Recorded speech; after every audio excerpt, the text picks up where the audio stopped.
Yo, what's going on, homies? It's your boy Stumped back for the OPTC video, and in today's video, we're diving into some content with the new 6+. Crocodile, the treasure map legend, got a 6+, and in today's video, we're going to see how he rocks, see how he rolls, talk about his buffs, what he does differently, what he does the same, and how good is this particular 6+ going to be moving forward. The regular Crocodile 6-star was a cerebral-based captain with a superclass. Now, Crocodile is one of the first superclass characters alongside Doflamingo and Katakuri, coming for the, I believe it was like the 7.5 anniversary. No, probably the 8.5 anniversary. I think 7.5 was Big Mom Kaido, so, yeah, but he was one of the first superclass units to come to the game.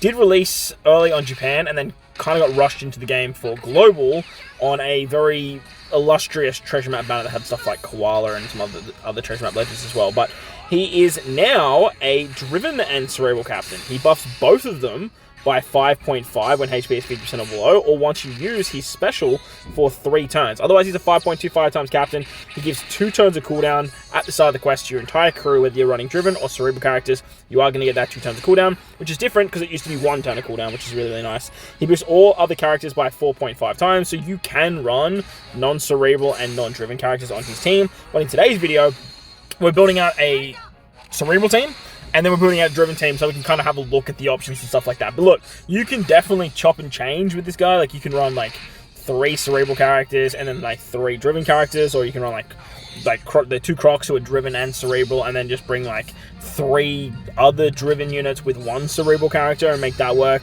Cerebral have some very, very good utility characters like Chopper, Corazon, and Hiyori, so you could like kind of throw them onto a Driven team, just depending on what you actually need for particular pieces of content. But like I said, today we're just going to use like a Cerebral team and then a Driven team just to see how it works. He has 1.35 times HP, and at the start of each battle, he reduces enemies' HP by 10%. And if a Cerebral or Driven character attacks with type advantage, changes their slot into matching. Now, he always had this condition. The 10% damage at the start of the quest isn't really that illustrious. Most content nowadays has normal attacks only. This has been effective, though, in stuff like Treasure Map. We actually utilized it in content that has damage limiter. If, say, the damage limiter is, like, you can only do 90%, Crocodile will come in, do that 10% for you, and then you can actually just do the other 90%, works out quite well. And obviously, if you run 2 Crocodiles, like, you're going to get 10%, which will bring it down to 90%, and then you're going to do another 10%, which will bring it down to about 81% maximum HP value. So, you can do some pretty fun stuff there. It does obviously help with killing stages, like, as you can see against Sub and Koala, like, the damage there was pretty tight, so, like, having that extra 19% HP cut actually works out quite nicely. On top of that, he reduces damage by 20% and heals crews by 4,000 at the end of the turn. Now, the 4,000 heal is pretty massive. If you like partner this with the damage reduction that Croc can provide, this actually works really, really well for like content where you need to stall. If I'm thinking like Grand Voyage level 3 for the Dex Cerebral challenge, this guy's actually going to be really, really handy over there. And look, I might try and like revisit that piece of content because like I haven't really visited it in a very, very long time. But this guy's going to be very handy in that regard to help you do level 3. Obviously not level 5 because like most content nowadays is about how fast you can clear it. So stally based like abilities aren't exactly the be-all or end-all, but having that sort of 20% damage reduction is going to help with stuff like death hits. The 4,000 end-of-turn healing is actually massive. I was actually trying to get below 50% HP with this particular team against Revolution Army 2, and I literally just couldn't do it because of the amount of healing the Crocodile has. Downside to that healing factor is that you kind of want to be below 50% HP to get the 5.5 times attack boost. Lucky for him, though, he adds that addition of when you use his special, you get it for 3 turns anyway. So this way you can kind of like get the best of both worlds, not worry about having to be below 50% HP and then still being able to get that 5.5 times attack boost, which is really, really nice. So as a captain, he's pretty good. Obviously, a superclass unit, always really, really nice to run a superclass character.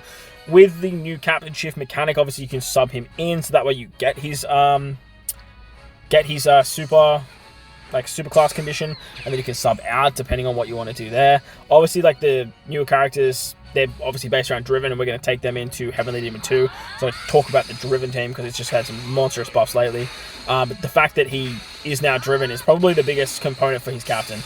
Having that extra condition where he buffs Driven characters, not only with his captain, but also with his special, just makes the character way more viable on a whole different variety of teams. But Cerebrals, they kind of suck, I'm not gonna lie. Like, I've tried building stuff with Cerebrals. The last Kazuna was built up around Cerebral characters, and it was just really, really hard to put them together. So, like I said, now that he has Driven in his kit, it definitely helps him out a lot. His superclass as captain, if you have Luffy, Vivi, Robin, Dazbones, Zala, Bentham, Galdino, Mariana, Dorothy, Gem, and Makita. Like, these are characters that I don't even know the fuck these characters are. Like, I'm assuming they've got to do with, like, Baroque works, but, like, God knows who they are. But then they added Jinbei, Ivankov, and Buggy, because obviously this Crocodile is from the Marineford arc, and that Marineford scene where he actually comes in and saves Jinbei. If your HP is by 50%, so you can get this without any of those characters as well. He reduces all enemies' HP by 10%, changes block, empty, bomb, recovery, G slots to matching, and applies a HP guard at 70% for 1 turn, and then sets the special launch status to 1, changing Cerebrals into Super Cerebral. So the added condition, obviously, of the 3 new characters and the HP guard is the big thing that he got with his Super Evolution. HP guard's kind of just been thrown in everywhere now. Like, the Whitebeard ship has it, this guy has it, like, Verse Kid has it. Blackbeard is still the king of HP guard, and honestly, if you're not using Blackbeard's 100% HP guard, the rest of them suck. Like, HP guard, Garp has it. If it's not 100% HP guard, it's just not worth it. So for me, the superclass realistically just didn't get any buff at all, which sucks because, like, superclasses are a whole nother special. This obviously buffs Cerebral characters too, so whilst now he buffs Driven, which is great, the superclass is really going to affect Cerebral characters like you guys saw in that particular run. As mentioned, though, the addition to the Driven meta has been monstrous over the last couple of months. With the addition of Big Mom Katakuri and Kaido and King and their captain shift mechanics, Driven Powerhouse have just, like, kind of skyrocketed in terms of power. But having just, like, a mono-Driven team also works really, really nicely. And remember, Crocodile, he can kind of be thrown in on their team. You can obviously run them on his team, like you're seeing here, have them captain shift in and do some fun stuff that way. But again, Crocodile is more built up around Cerebral-based characters because he is obviously that superclass Cerebral. But I think moving forward, most of the value you're going to see with Crocodile is going to be over on the Driven-based team. He's special, just like his captain now buffs Driven characters, gives him 1 turn of cooldown, and then reduces paralysis by 7 turns. This is completely new, just having 7 turns of utility is really, really nice. And on top of that, he boosts Driven and Cerebral characters' attack by 2.5 for 2 turns. If you're below 50% HP when the special is or if the special launches at 1, he further increases the attack boost by 0.5 and sets the chain boundary at 3.25, going all the way to 40 for 3 turns. Otherwise, he sets the chain boundary at 2.75 to 35 for 2 turns. So if you have him obviously as captain, you can then get that superclass ability, set the special at 1, so that way then you can just use the special. You're going to get a bigger chain boundary effect, and you can increase the attack boost the Crocodile gives for Driven and Cerebral characters all the way up to 3. So having a 3 times attack boost and a chain boundary for 3 turns is actually pretty damn strong. It's definitely an ability that is going to work on a variety of different teams. You can use it on turn 2, carry the chain boundary into turn 3. But remember, like, you have to be at that set status launch 1 or be at low HP. Now, Blackbeard can bring your HP quite low, and Kaido and King want you to be at low HP, but that's kind of set over on the Driven-based team. Now, there is content that can put you below 50% HP, like we are doing over here with Doflamingo. Dofi 2 sets us below 50% HP. That'll give us access to our superclass. And then we can get these abilities to pop off, as well as that 5.5 times attack boost. So all in all, like, as a unit and like as a leader, Crocodile's really, really strong. He's got a really good 6+. He works on a variety of different teams. He's going to see a lot of play over on the Driven team, as well as being like a pretty good staple on the Cerebral team. And on top of that, if you want to run him as captain, you definitely can do it. Like, he's definitely a very formidable captain, whether you're running him in terms of a hybrid meta, maybe you're just using him as your captain, just so you can switch into these powerhouses like Katakuri, Big Mom, or Kaido and King, or maybe you're just utilizing him for his superclass, so that way you can utilize the HP guard in some regard. You want maybe that set target so you can get the 3 turns of the special launch at 1, so that way you can get the 3-turn chain boundary and do some fun stuff there. Cerebral definitely needs the buff. Like I said, Cerebral just need a little bit more. They got like a lot of very, very good characters like Verse Shanks. Sorry, not Verse Shanks. 10th Anniversary Shanks. You've got the Ori and Yamato. Like, those types of units are very, very strong. But just in terms of like the synergy and the options you have for majority of content is lacking a little bit. But when it comes to Driven, Driven are just being like skyrocketed to the goddamn moon. Mainly Powerhouse, but like Driven have definitely had a lot of support as well. The Big Mom Katakuri captain shift character and Kaito King captain shift, just having those extra specials with your captain shift, getting the resistance downs, getting stuff like the base attack boosts, getting the conditional buffs, all of that fun stuff.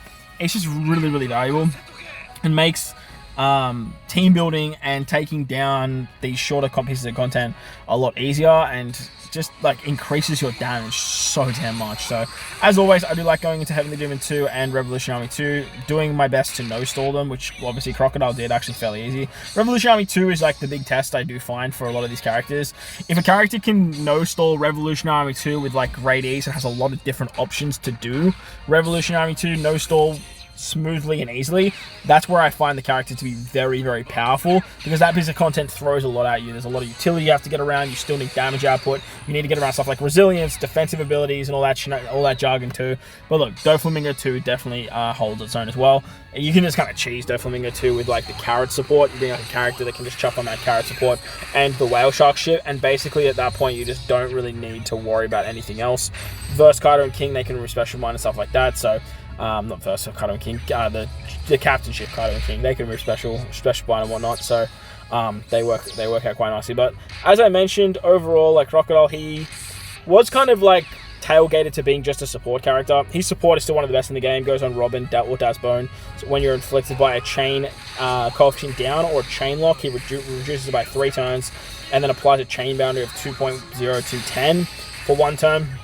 This support is always going to be absolutely amazing, but now he actually has viability as a character on teams, his viability as a captain, and I can definitely see this guy being very, very valuable over the next month of content for stuff like Treasure Map, for stuff like PK and stuff like that, but we'll have to wait and see how he truly rocks and rolls when that content comes around. But if you enjoyed the video, bell like button, hit the subscribe button, do all that good stuff. Let me know what you guys think of Crocodile down below in the comment section. Hopefully you guys picked him up alongside Zoro over in Yokozuna boxes, because those 2 characters are going to be very valuable for content moving forward over the next 4 weeks or so. But like I said, if you enjoyed the video, bell like button, hit the subscribe button, do all that good stuff. Most importantly, wherever you guys are in this beautiful world, please remember to enjoy the rest of your day. As always, homies, thank you all for watching, and I will catch you all in the next one. Later!